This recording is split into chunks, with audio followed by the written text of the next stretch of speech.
We're all doing here, when you can see behind us, we're planting plants in the field. So we've got the crews working non-stop at both locations, and we are getting all these plants in the ground so we can have awesome products for y'all. So that's what's going on.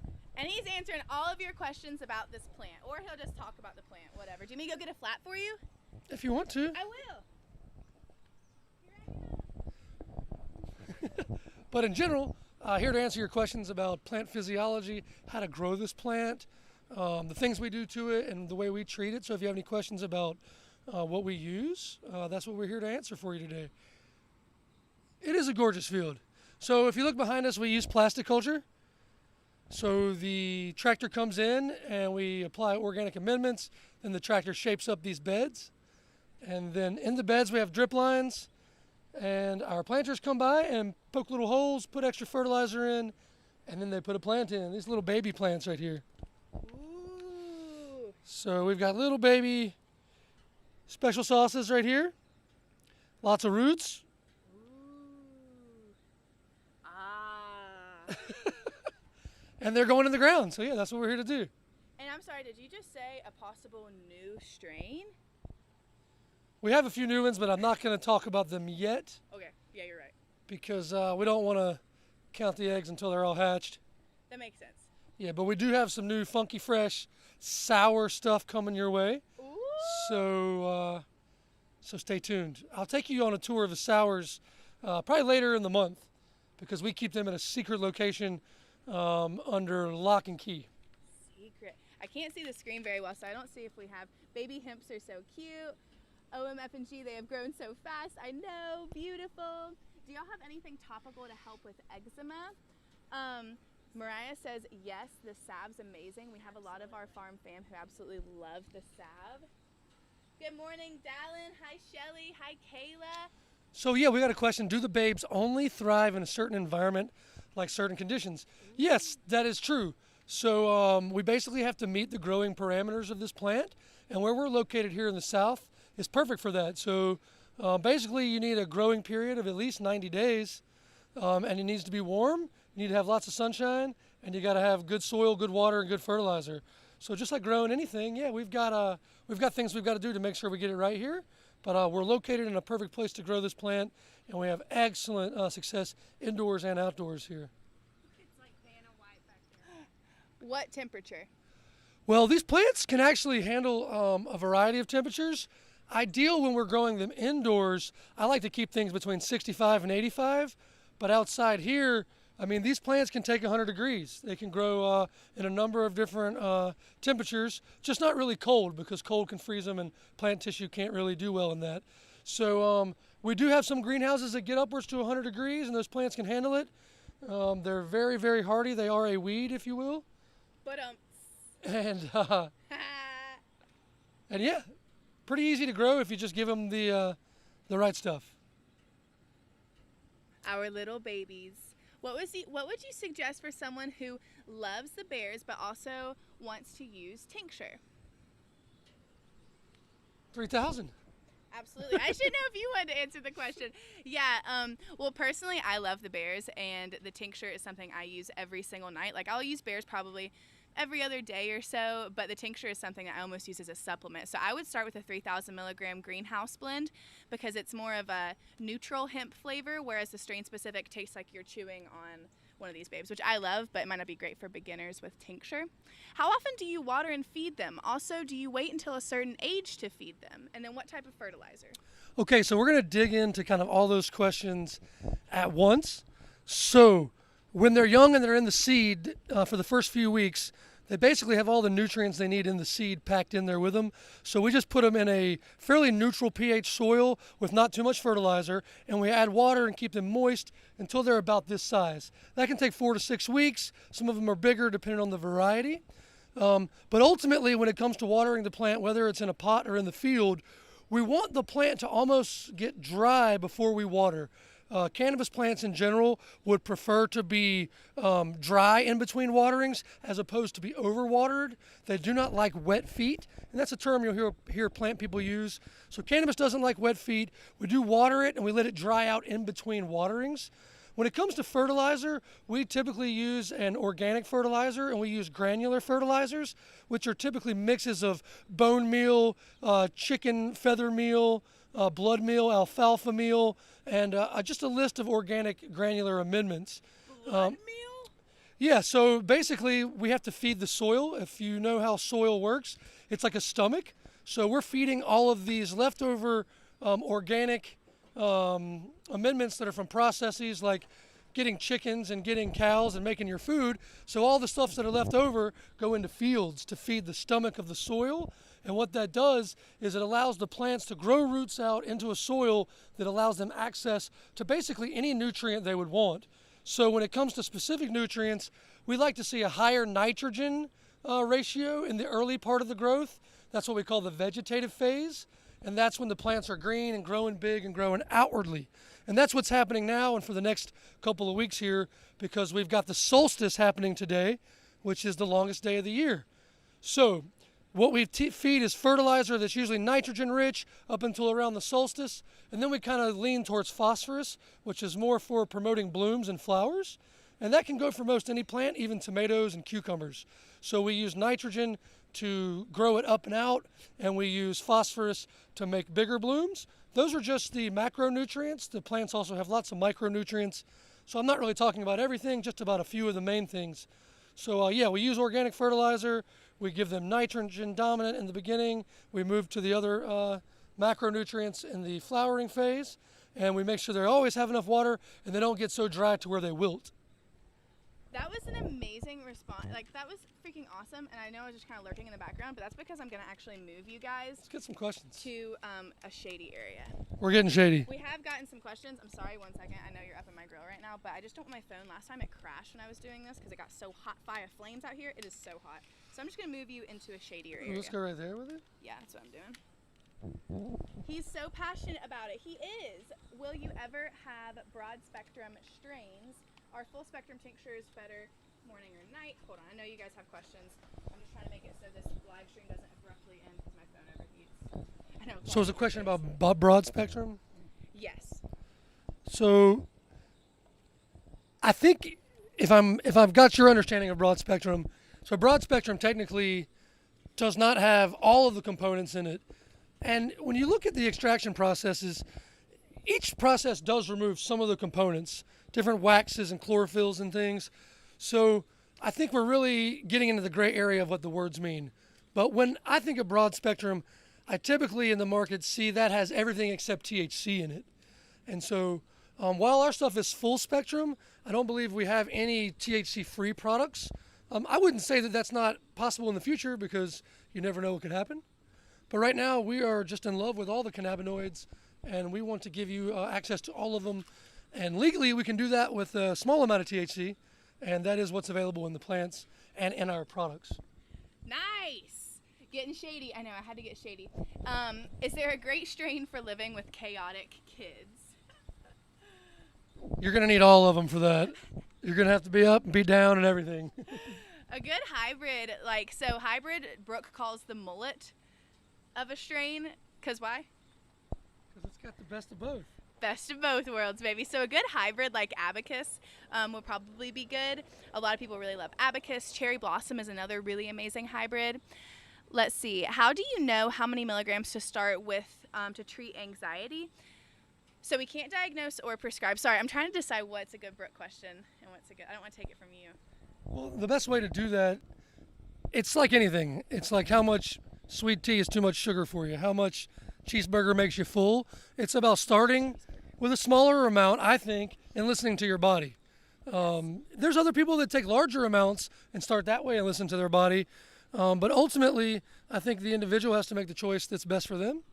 I agree. Yeah, and I like to use these ladies as a catalyst to a healthier lifestyle. So they help me kind of listen to my body more and realize, oh, wow, today I am super stressy, so I might take a little more. But we do have kind of a baseline that we recommend. While we can't diagnose or prescribe, 15 to 25 milligrams is a really kind of good base to start at. And some people stay there. I've kind of stayed there, but if I'm super stressy, I'll up it to 25 to 50. We actually have a blog about that as well, or I have a YouTube video too.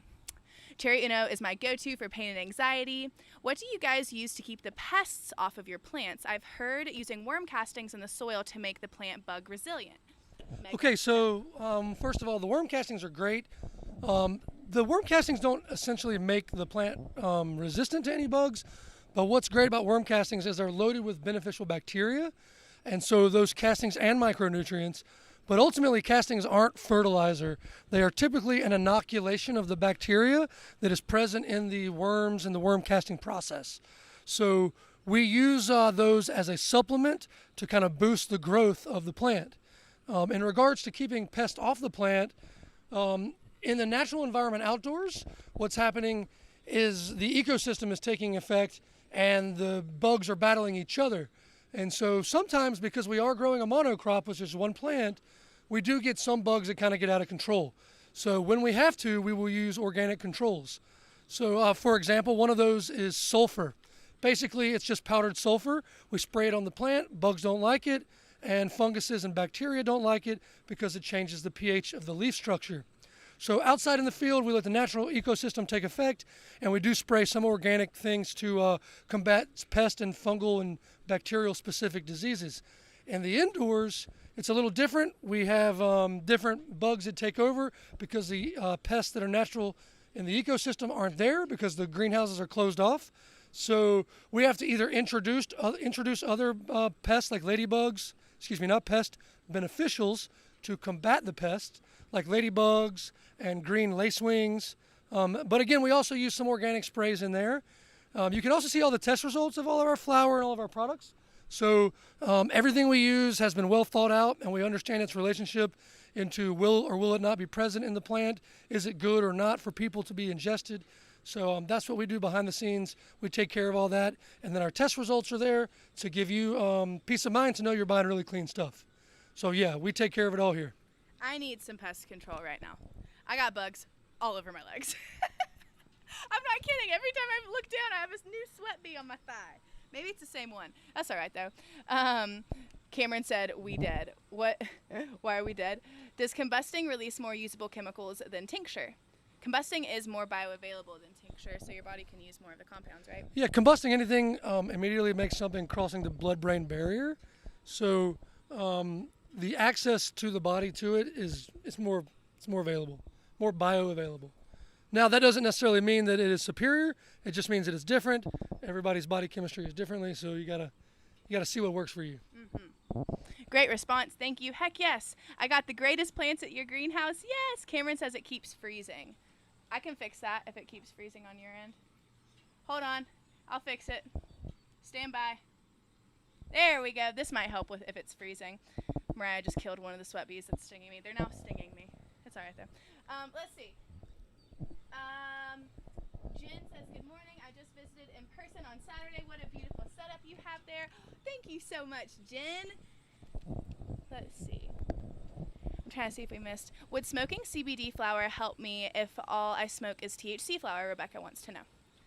Well, anytime you ingest cannabinoids that can interact with your endocannabinoid system, you can have a positive benefit.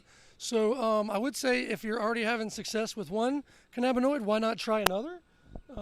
Again, personal body chemistry is unique, so I can't tell you what's going to happen with you, but I can tell you that science says if you're enjoying one, you may enjoy another. It's kind of like ice cream. If you like strawberry, maybe you'll like chocolate.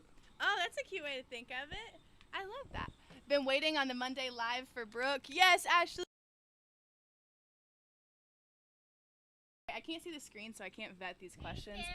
Or I can't ask questions.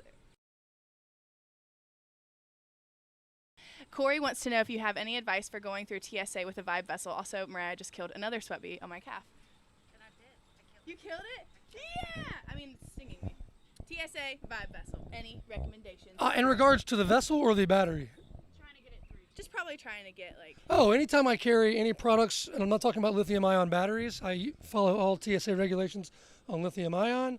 But when I'm carrying any of my cannabis products, I pack them with my cosmetics, and if anybody asks what I have my cosmetics. All right. That's how I carry. Interesting. It's cosmetics. Really? Herbal supplements, cosmetics, that's what it is for me. Nice. That's kind of what I label it as. People say they carry their app standard bags and packaging with them as well to make sure that they know that Mariah says some people will carry it in the packaging. I'll carry it in the packaging, and then I'll print out the COA and put it in there. My personal experience, and I've traveled all over the country from legal to non-legal states, is that it's a non-issue unless you are carrying unmarked flour. Yeah. That's my experience. But again, there are some airports that have flour dispensing units in them now. Oh, nice. Yeah, Really? in the West Coast. Oh, that's cool. How long would you recommend for a tea break? Ashley wants to know. And someone was laughing. There was a bug flying around our face. Tea break? Like a THC break. If you're taking a break from THC, I guarantee I know what he's gonna say. It varies from person to person. Yeah. If your current cannabinoid ingestion is not giving you the desired result and it used to, it means you're over ingesting. Oh. Can be. So if your THC is not working, back off, give it a rest, get some exercise in, flush the body out, and get back to it. Trust me, it'll freak you out like it used to. Do you recommend people phase like CBD? So like, because I personally will take like, maybe I'll use the products for like 3 months, and then I'll take a 2-day, 3-day break, and then get back to it. And I just kind of like listen to my body in that way. But do you know if there's any science behind actually like with CBD products? What, taking a break? Mhm. Well, you know, from my knowledge, I would say taking a break from something that you don't have much of in your system already doesn't make a lot of sense. Why So use a ton of- you've got to load the system up with it and get it in the body. If you're a person who's been using it for quite a bit, and again, like I said, you're not getting the desired result, before you try to double your dose, I think taking a break, unless taking a break is too painful or you're having another issue, I think if you take a break, ultimately I think you have to look at your larger health plan. And if exercise isn't in there somewhere, I personally don't think that, you know, phytocannabinoids are going to be more other than just a Band-Aid eventually. You have to get some exercise in. I love So- that. Because we do talk about, my mom and I are pretty passionate about using these ladies in conjunction with a healthier lifestyle. So maybe walking in the past would have been more painful for you because your knees hurt, but now you can walk like, you know, a quarter mile without pain. And so just like slowly incorporating them into a lifestyle so you can start moving the bod. Yeah, you got to get toxins out of your body too. True dat. And that's how you do it. Cameron said, freak out like it used to, like having your first pipe and spewing everywhere. I don't want you to have to do that. Ashley said, wow, thank you, Brooke. That's actually helpful. Actually. It's the action. That's not what she's meaning. Ashley, I know that's not what you're meaning, baby. Let's see.